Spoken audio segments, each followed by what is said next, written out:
Merhaba arkadaşlar, ben Güliz Kaya, kanalıma hoş geldiniz. Bugün beraber desenli çanta yapalım istedim. Videoyu çok uzatmadan ben çantayı nasıl yapıyorum detayları sizlerle. Bugün bu çantayı yapmayı planlıyorum arkadaşlar. Aynı benzer model yapmayacağım. Yine zikzak model yapacağım. Bunu nasıl yaptığımı göstereceğim size. Nasıl başladım işe ve nasıl ilerledim diye. Ama ben bu sefer farklı bir model yapmak istiyorum. Yine zikzak bir deseni olacak ama kare bir çanta yapmayı planlıyorum. Öncelikle bugünkü çantamız için şöyle bir misinamız var. Yine 0.45 milimetrelik bir bobinim var. Misina bobinim var. Onu kullanacağım arkadaşlar. Bu zikzak çantayı yapmaya başlamadan önce öncelikle ben böyle bir model internette görmüştüm arkadaşlar. İnternetteki resmini indirdim, artık anlayabildiğim kadarıyla desenini çıkarmaya çalıştım arkadaşlar. Oradan takip ederek, yani burada tek önemli bir şey var arkadaşlar. Şuradan başlıyorsunuz, şöyle sıranızı ilerleyeceksiniz ya. Ne zaman hangi boncuğu kullanacağınızı karıştırmamanız gerekiyor. O yüzden de elinizde bir desenin olması çok önemli. Ben de bunun için şunu yaptım arkadaşlar. Dediğim gibi internetten bir resim indirdim. O resimden takip etmeye çalıştım. Ama bu tabii ki de orada yine de hata yapma ihtimalim vardı. O yüzden ben resme bakarak öncelikle şöyle bir şey oluşturdum arkadaşlar. O resme bakarak öncelikle kendime bir model çıkardım. Yani modelleme yaptım. Örnek vereyim. Çok arttırdım kısacası. Şununla beraber 1, 2, 3, 4, 5, 6 ve 7 boncuk. Şuradan saydığınız zaman da şu dibe gelene kadar yine 7 boncuk şeklinde olacak. O zaman şimdi burada da öyle yapayım. 1, 2, 3, 4, 6 ve şununla beraber 7'yi. Evet, elimdeki arkadaşlar boncuklar 8 milimetrelik petek boncuklar. Şöyle ben 5 farklı renk aldım. Koyu pembe, mor, mavi ve beyaz aldım. Şu çantada 50 gram yeşil, 50 gram mor, 50 gram açık pembe ve koyu pembe kullanmıştım. Yani kısacası toplam 200 gram boncuk buraya gitmişti. Ama burada ben biraz fazla söyledim. 200 gramdan fazla. Aslında bilmeden şu pembe ve mavi rengi fazla söylemişim. 100'er gram söylemişim. Bu boncuklarımı kullanacağım arkadaşlar ben burada. Ben bu arada size nasıl modelleme yaptığımı gösteriyorum şu an. Dediğim gibi ilk başta işimi bu şekilde başladım. 4, 7. Hemen bir bakalım. 4, 7. Çok simetrik durmuyor ama çok da mühim değil. Şöyle gelişi güzel yerleştirdim. Şimdi ben bu modellemeyi denedim arkadaşlar öncelikle. Elimde dediğim gibi pembe ve maviler çok olduğu için bu sefer buradan farklı bir şey yaptım. Mesela pembeleri 2 sıra şeklinde yaptım. Bakın burada yaparken dörtlü ilmeklerim oluyor ya, gördüğünüz gibi burada da dörtlü ilmekler çıkıyor zaten. Şöyle. Buna ihtiyacınız yok. Eğer net bir fotoğrafınız varsa oradan da kontrol edebilirsiniz. Önce en basiti yapın. Yani mesela en basiti nedir? Şu en basiti tek tek renkleri seçtiğim bir ürün. Ama burada ise farklı bir modelleme yapacağım arkadaşlar. Yani renk sırası farklı olacak. Hatta daha öncesinden deneyip yaptığım bir tanesini göstereyim. Şöyle bir modelleme yapmayı düşünüyorum arkadaşlar. Mavi elimde fazla olduğu için 3 sıra maviyi geçeceğim. Pembe elimde fazla olduğu için 2 sıra pembeyi geçtim. Beyazlarla şöyle yerleştirdim. Bu sefer farklı bir model yapmayı planladığım için, kare bir model yapmayı planladığım için bu desenin uygun olacağını düşündüm ve böyle yaptım arkadaşlar. Farklı desenler oluşturabilirsiniz. Modellemenize göre deneyin. Ben de öyle yaptım ki önce modellememi yaptım. Hatta 2 sıra şeklinde burayı tamamladım. Bu şekilde yerleştirdim. Sonra baktım böyle güzel. Bir bozdum, bir daha yaptım. Sonra en son şuna karar verdim arkadaşlar. Şu desenin güzel olduğuna karar verdim ve bu deseni de yaptım. Şimdi işi nasıl yaptığımı size basitçe anlatayım. Dediğim gibi 2 sıra pembe. Gördüğünüz gibi burada da 7 oldu. Sırayla böyle yerleştirip deseni tamamlayacağım arkadaşlar sadece.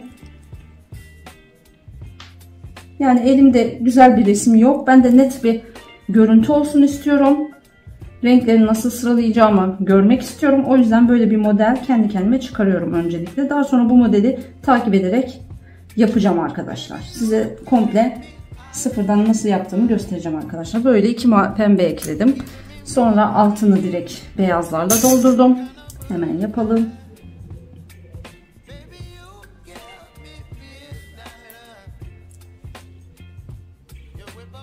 Ben videonun sonunda çanta modelimin görüntüsünü bunun da şunun da direkt komple düz bir resmini çeker paylaşım, eğer isterseniz aynısını çıkarmak için kullanabilirsiniz.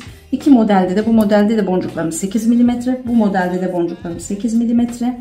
Pardon, bu sefer böyle olmayacak. 5 tane. Evet, şöyle olacak.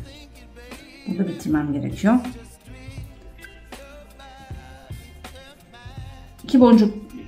İki çantada da boncuklarım 8 milimetre. Bu boncuklar petek boncuk, plastik petek boncuk. Şunlar akrilik boncuk olarak geçiyor. Çok güzel bir görüntüsü var şu boncukların. Bunlar ayrı güzel, bunlar ayrı güzel.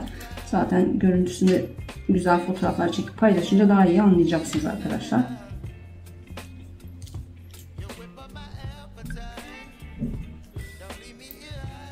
Burada şu an elimden geldiğince dikkatli dizmeye çalışıyorum. Çünkü şimdi şurada gördüğünüz gibi dörtlü ilmekler benim için çok önemli. Belki yamuk yamuk durursa beni şaşırtabilir.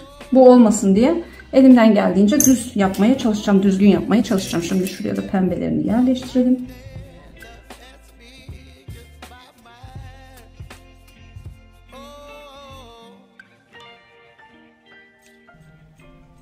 İşin başında dikkatli davranmanız lazım. Sonrasında zaten fark edeceksiniz. Belli birbirini takip eden aynı adımlar olacak. Onları da fark edeceksiniz. Ona göre yaparken daha kolay yapmaya başlarsınız. Ama desenli çanta yapmak dikkat istiyor. Her an deseni kaydırabilirsiniz. Yoksa yani desene şaşmayasınız. Şaşarsanız dediğim gibi bir sorun yok. Gerçi geri dönüp kesebilirsiniz. Ama fark etmeyip ilerleyip sonrasında da zorluk çekebilirsiniz ki ben bunları yaptım. Yani bu hataları ben de yaptım arkadaşlar. Deseni şimdilik bu kadar oluşturdum. Size anlatacağım kadar bu şekilde yeterli. Şimdi size şunu nasıl yapacağımı gösterip daha sonrasında işte devamını yapacağız arkadaşlar. Bunu yaparken arkadaşlar ilk önce, yani diyelim ki ilk defa zikzaklı bir çanta yapıyorsunuz. Böyle deseninizi çıkardınız. Bunu takip ederek yapacaksınız. Öncelikle ben bir küçük parçasını yaptım arkadaşlar sadece. Yani şuralarını yapmadan size şurayı yaparak göstereceğim arkadaşlar. Daha sonrasında bu kısımlarını ekleyeceğim. Zaten ekleme işlemi çok basit. Mistanınızı şuradan geçiriyorsunuz. Devam ediyorsunuz. Okey. Yani o kısım zaten çok basit. Nereden isterseniz kesebilirsiniz. Nereden isterseniz ekleme yapabilirsiniz. Şimdi işlemi nasıl yaptım? Diyelim ki hiç zikzaklı çanta yapmamıştım. İşleme komple ben nasıl başladım onu göstereceğim. Şöyle mistanın belli bir uzunlukta alıyorum. Çok uzun almıyorum ki görüntünüzü engellemesin.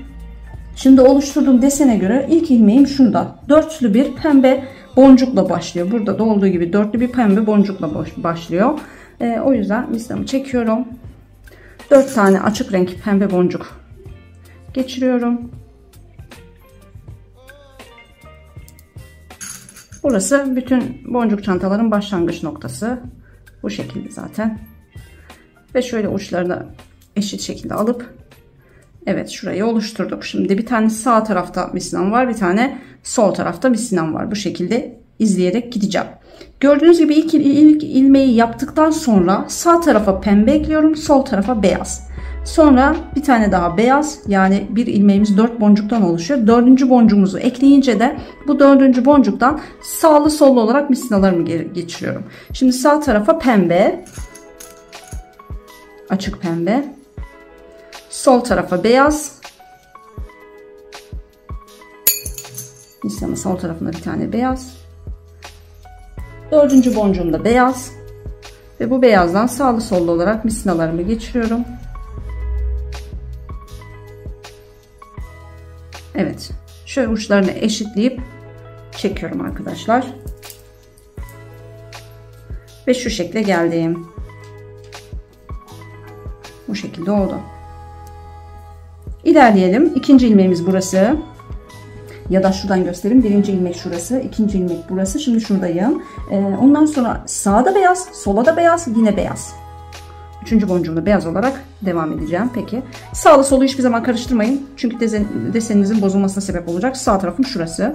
Yani şöyle tuttuğum zaman üst taraf diyebiliriz. Bu tarafta alt taraf diyebiliriz. Sağda beyaz. Bir tane de sola beyaz. İlmeğimin 4. boncuğu da yine beyaz. Sağlı sollu olarak misinamı geçiriyorum. 3. ilmeğimi tamamladım. Size şöyle göstereyim. Bu şekilde oldu. Sağ beyaz, sola beyaz, ortaya beyaz. Peki gelelim burada. Şu ilmeği yaptık. Şimdi şuradayız. Yine sağ beyaz, sola beyaz, ortaya beyaz şeklinde gideceğiz. Nerede kaldığınızı karıştırmayacaksınız. Yani ilk desenin oluşması önemli. O kısım önemli. Ondan sonrası kolay. Evet, sağ beyaz. Sola bir tane beyaz. Ve dördüncü boncuğumuzda beyaz. Bu dördüncü boncuktan sağlı sollu olarak geçiriyoruz. Misinaları sağlı sollu olarak geçirdim. Şöyle çekelim bir. Şu şekilde oldu. Peki neredeyiz şimdi? Şurayı bitirdik. Şurayı bitirdik. Şuradayım. Şu boncuktayım. Sağ beyaz, sola beyaz, yine ortaya beyaz. Şuradan bakalım. 1, 2, 3, 4. ilmeği bitirdim. Sağ beyaz, sola beyaz, ortaya beyaz yine.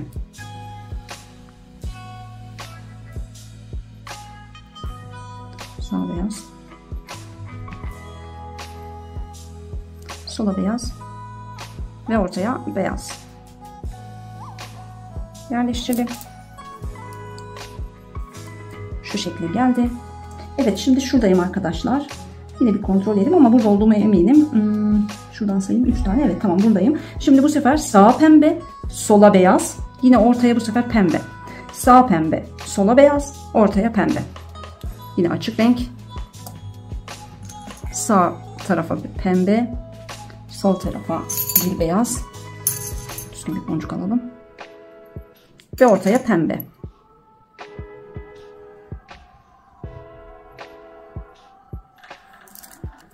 Evet arkadaşlar, şöyle sıkıyorum. Zaten fazla ilerlemediğim için. Evet, şu şekilde oldu. Bu sefer neredeyiz? Şuradayız arkadaşlar. Buradan gösterecek olursam şuradayım arkadaşlar. Buradan böyle devam edebilirsiniz ama elimde varsayalım ki işe yeni başladım ve elimde devamı yok. Yani oluşturmadım modelinde. Ben şimdi dediğim gibi sadece bu kısmı yapacağım. Sonra yanına aynı şekilde ekleyeceğim. Yanına eklerken bu sefer kendi deseninizi takip ederek gidebilirsiniz. Yani ondan sonra modele ihtiyacınız yok. Neredeydim? Şimdi şuradayım. Burada tamamlamam gerekiyor. İlmeğim tamamlanmıyor. O zaman tamamlayalım. Burada pembe yukarıya çıkacak. Evet arkadaşlar, bundan sonra şu ilmeği tamamladıktan sonra üst satıra geçmek istiyorum. Üst satıra geçmek için ise işlemimi şurada bitirmem gerekiyor. En son işlemimi tamamladığım zaman, ilmeğimi tamamladığım zaman şu boncukta olmam gerekiyor. Onun için şunu yapacağım. Şuradayım şu an. Sol tarafa bir tane pembe, sol tarafa ikinci bir pembe, sonra üçüncü pembeyi eklediğim zaman bu üçüncü pembeden, yani ilmeğimin dördüncü boncuğundan sağlı sollu olarak misinamı geçireceğim. O zaman işlemimizi yapalım. Sol tarafa, bu sefer zaten ilmeğim sadece pembelerden oluşuyor. Sol tarafa ilmeğimin ikinci boncuğunu ekliyorum. Sol hangisi, sağ hangisi karıştırmayın. Üçüncü boncuğunu ekliyorum ve dördüncü boncuğumu ekliyorum. Bakın, bu sefer sağa hiçbir şey eklemedim. Bu sefer sağa sadece şu boncuktan geçireceğim. Yani dördüncü boncuğumdan sadece geçireceğim. Böylece üst satıra geçmiş oluyorum arkadaşlar. Bunu soranlar olmuştu. O yüzden bu üst satırı da tamamladığım zaman bol bol bu kenarlarını, yani üst satıra nasıl geçtiğimi tekrar edeceğim. Böylece daha iyi anlarsınız. Şuradaydım arkadaşlar. Sola 2 tane ekledim. Üçüncüyü ekledim. Üçüncüden sağlı sollu olarak misinalarımı geçirdim ve üst satıra geldim, görüyorsunuz. Ben şimdi bunun olabildiğince sıkı olmasını istiyorum. Çantanızın sıkı olmasını istiyorsanız bol bol sıkacaksınız, gereceksiniz arkadaşlar. Şöyle elinizle oynatın, çünkü mesela ben şu an sık çekiyorum ama sadece şuraları sıkılaştırıyor. Belki şu kısımlar çok sıkılaşmıyor. O yüzden elinizden geldiğince arada zaten çekin. Şöyle çektikten sonra ben burada bir düğüm atacağım. Çünkü ben üst satırı işlerken tekrar bir gevşeme olmasın diye ben burada her zaman bir düğüm atıyorum. Düğüm atmayabilirsiniz. Düğüm atmayıp ne yapabilirsiniz arkadaşlar? Bu sefer misinanızı bir tekrar böyle, mesela bu taraftaki misinayı buradan gelip buraya, bu taraftaki misinayı da buradan gelip tekrar bu boncuktan geçirebilirsiniz. Böylece yine açılması zor olacak. Birinci düğümümü yaptım. İkinci düğümümü yapıyorum. Bir düğüm genelde açılıyor. O yüzden 2 tane yapıp şöyle üzerine. Peki şimdi düğümümü atınca da şöyle oldu. Bu şekilde işlemime devam edemem. Bunun için de şunu yapacağım arkadaşlar. Bir misinayı sağdan sola, diğer misinayı da, zaten boncuğumun deliği büyük, misinamı geçirebiliyorum birkaç kez, soldan sağa geçirerek ve düğümleri her zaman aynı tarafta bırakacaksınız. Çantamın ön yüzü burası, o zaman şurasını hep düğümü şu tarafta kalacak şekilde ayarladım, böyle çevirip, zaten kendi dönüp çıkmayacaktır. Evet, bu şekilde üst satırı şimdi geçebilirim.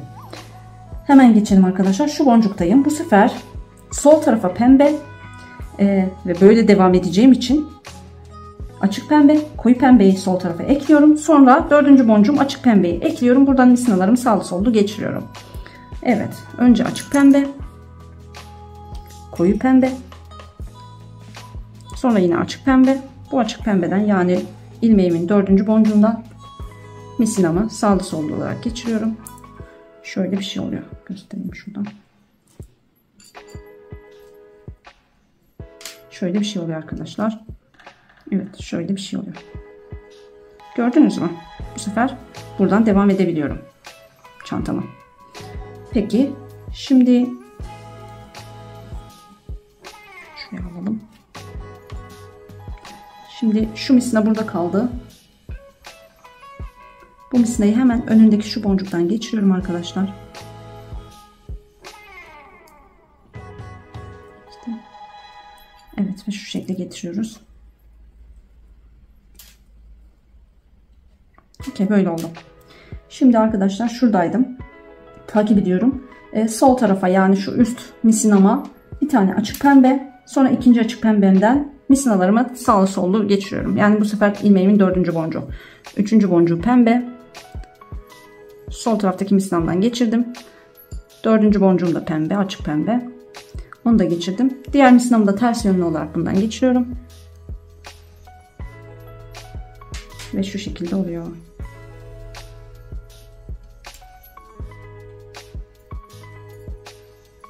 Şimdi bu misinamı, sağ taraftaki misinam, yani alt tarafta kalan misinamı şu boncuktan geçirmem gerekiyor. Bir ön adıma geçmek için, bir ön ilmeğe geçmek için. Evet. Bu şekilde devam ediyorum arkadaşlar. Sürekli desenimi kontrol edip hangi noktada olduğuma dikkat edip, şimdi şu pembeyi yaptım arkadaşlar. Sol tarafa bir açık pembe, sonra beyaz ekleyeceğim. Sol tarafa açık pembe, sonra beyaz ekleyip ikinci misinamı da beyazdan ters yönlü olarak geçiriyorum.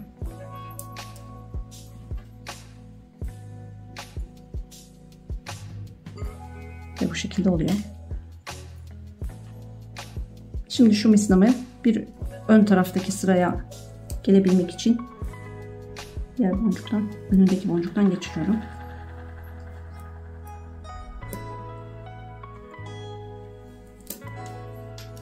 Ve bu şekilde oluyor. Devam ediyoruz arkadaşlar. Şimdi bu sefer şuradaydım. Üst tarafa, üst misinaya beyaz ve ikinci beyazımı ekleyeceğim. Beyaz beyaz. Beyaz. İlmeğimin dördüncü boncuğu da beyaz. Ters yönlü olarak diğer misinamı da geçiriyorum. Ve bu şekilde oldu. Sonra bu misinamı bir ön sıradaki beyaz boncuktan geçiriyorum. Desensiz çanta yapmayı biliyorsanız zaten bu işlemleri rahatlıkla anlarsınız. Sadece burada hangi boncuğu seçtiğiniz önemli ki desen ortaya çıksın. Evet, şimdi şuradayım. Pembe ve açık pembe tercih edeceğim. Sol tarafa açık pembe ve açık pembe iki boncuk. İki boncuktan ters yönlü olarak da geçiriyorum.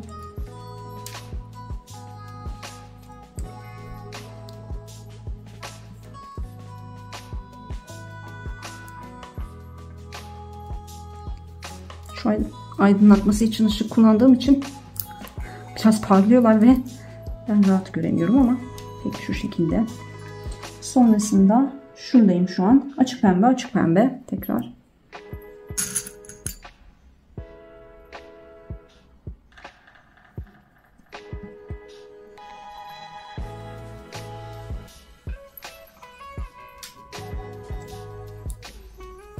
Bol bol sıkabilirsiniz aradan. Özellikle de çok mesela diyelim ki sırayı şu şekilde uzun yaptım arkadaşlar. Aklımdayken söyleyeyim. Şu şekilde uzun yaptıysam aralarda, eğer çok sık olmasını istiyorsanız yine aralarda da düğüm atıp öyle devam edebilirsiniz. Yani ne kadar az ilmekte sıkılaştırırsanız, düğüm atarsanız o kadar daha sıkı olacaktır arkadaşlar. Yani ben düğüm atıyorum. Eğer isterseniz, yani bilmiyorum başkaları nasıl yapıyor. Ama ben düğüm yapıp orayı o şekilde sıkılı tutmaya çalışıyorum. Yoksa işinize devam ederken oralar biraz esniyor. Bunun olmaması için ben bu şekilde hareket ediyorum. Dediğim gibi düğüm atmak yerine yaptığınız ilmeği bir ters dönüp geri aynı noktaya gelerek de sıkılığını belki biraz sağlayabilirsiniz.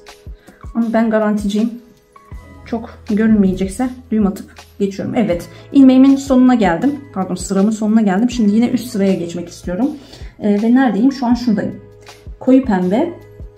Sol tarafa, yani şuraya bir koyu pembe eklemem gerekiyor. Şurada ise bir açık pembe olması gerekiyor. Ben burada açık pembeyi ekleyeceğim. Sonra üstteki koyu pembeden de sağlı sollu olarak misinalarımı geçirdiğim zaman üst sıraya direkt geçmiş olacağım. Arkadaşlar şöyle gösteriyorum. Sol tarafa bir açık pembe ekledim. 3. boncuğum. Bu da 4. boncuğum. İlmeğimin 4. boncuğu. Ve bakın, böylece üst sıraya direkt geçmiş oldum arkadaşlar. Buradan artık üstten devam edebilirim. Şimdi ben burada her zaman yaptığım gibi bir düğüm atacağım yine. Şöyle iyice gerdirip sıkıp şöyle biraz oynatırsanız misina iyice hareket etsin.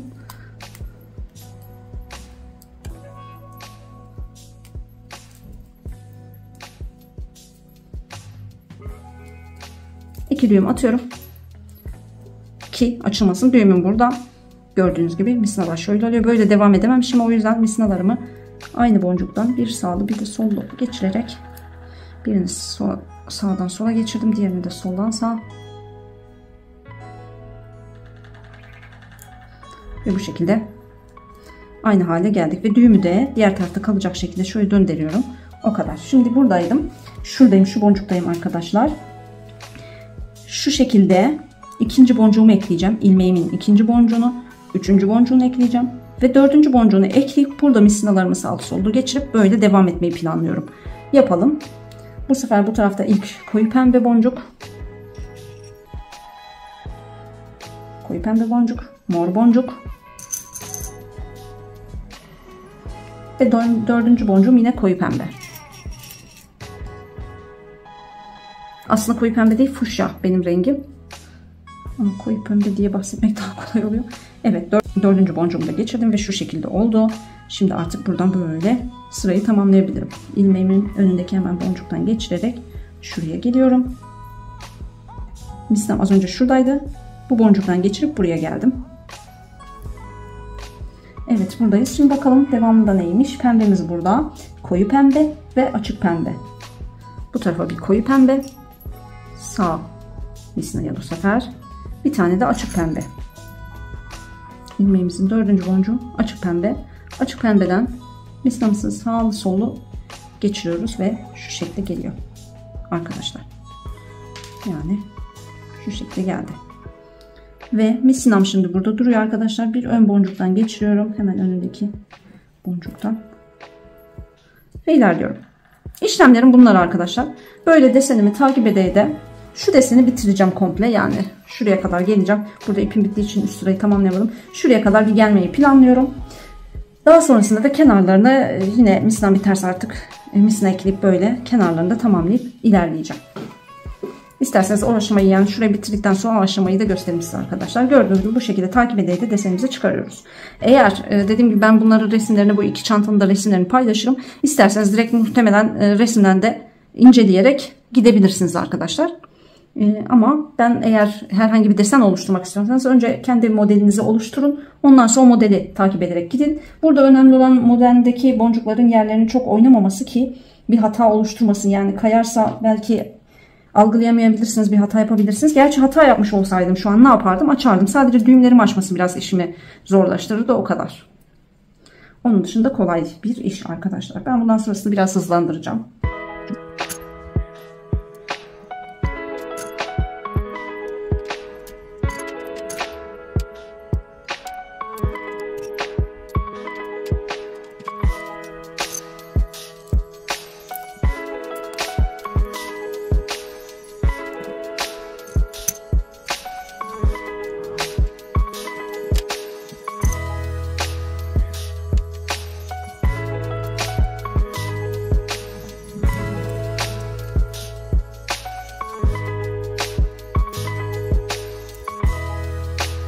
Evet arkadaşlar, burada misinam bitti. Misinamı buralarda yakıp, yani misinamınızı burada yakmayı düşünmeyin arkadaşlar. Çünkü yaktığınız zaman siyah bir renk bırakıyor. Bu da çantada ister istemez görünüyor. Çirkin görünebiliyor. Çünkü şeffafa yakın boncuklar çünkü. O yüzden çok göze çarpabilir. Yani zaten hoş durmaz. Özellikle de hediye de edeceksiniz. Temiz durmaz. Ben de o yüzden böyle geriye doğru bunları boncuklardan geçiriyorum. Sonra uçlarını bir yerde kesiyorum. Zaten çıkmıyor geri.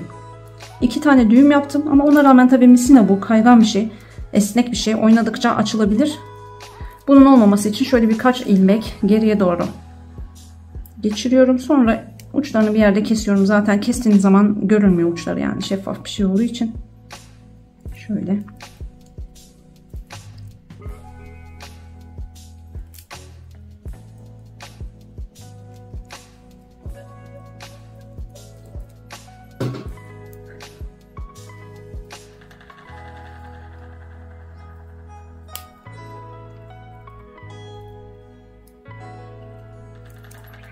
Evet, misinalarımı şöyle çıkardım. Uçlarını kesiyorum. Bu benim için yeterli.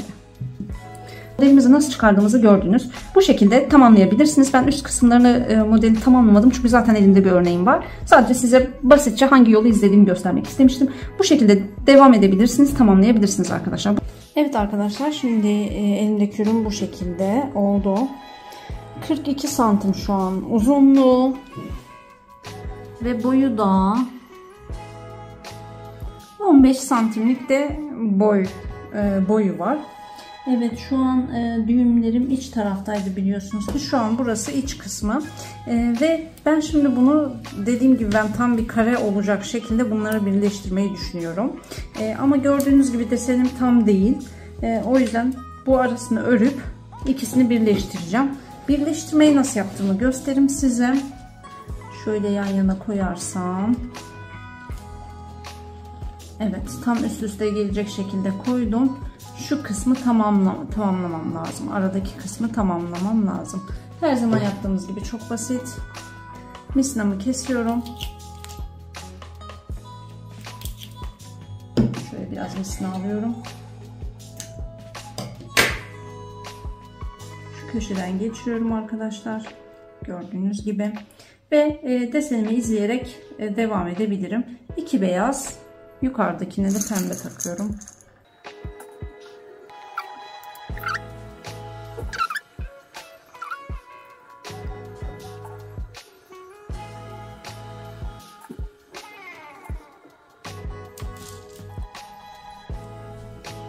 Bu şekilde.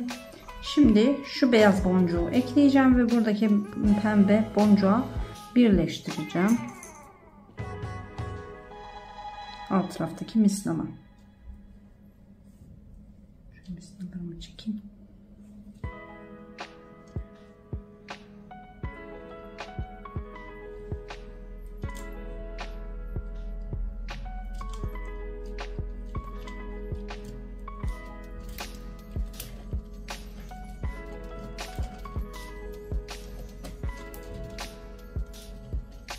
Evet, bu şekilde oldu. Ve araya pembe renk geçmem gerekiyor.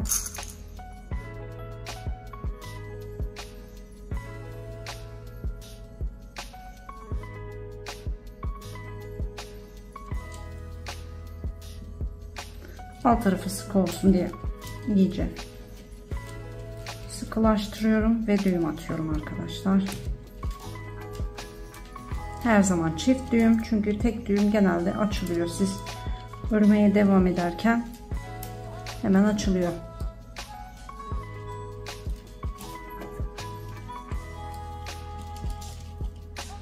Daha sonra misinamı sağlı sollu olarak ters yönlerde geçiriyorum.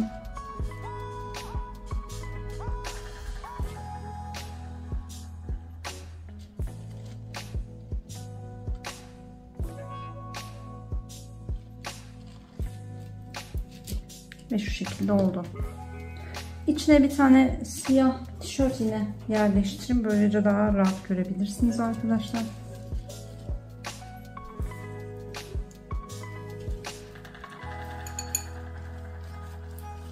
Daha anlaşılır olabilir. Gördüğünüz gibi.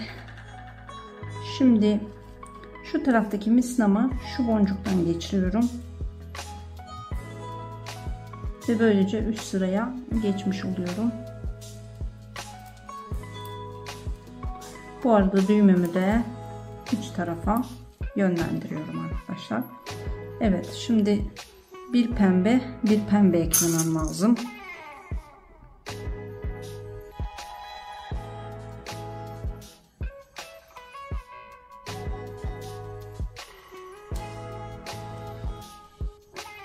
Şu şekilde oluyor. Misnama bir ön taraftan geçiriyorum. Şimdi bir pembe, bir beyaz.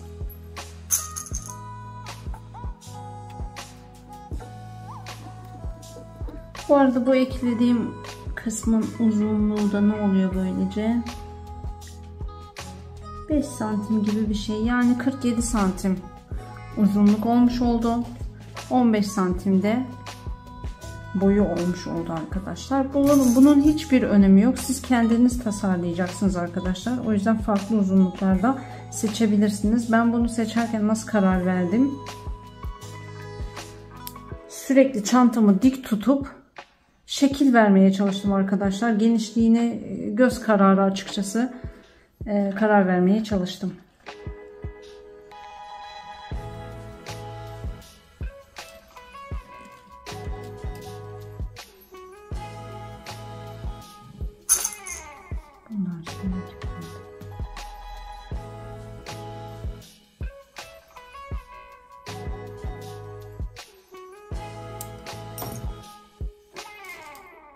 Evet, buraya geldim arkadaşlar. Şimdi bu misnamı şu boncuktan ve şu boncuktan çıkarıp şu üst kısma geçeceğim ve üst kısımda gördüğünüz gibi yine pembe boncukla bitecek.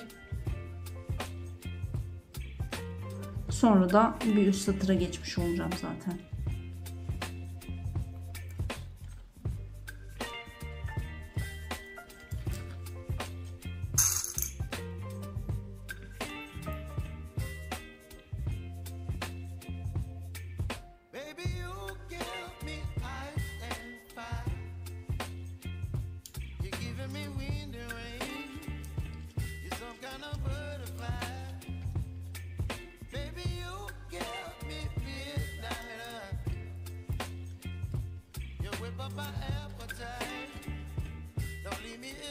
Evet, koyu pembe.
Çantanın yapım videosu uzun sürdüğü için birinci partı burada sonlandırıyorum. İkinci partta detayları inceleyip çantayı tamamlayacağız.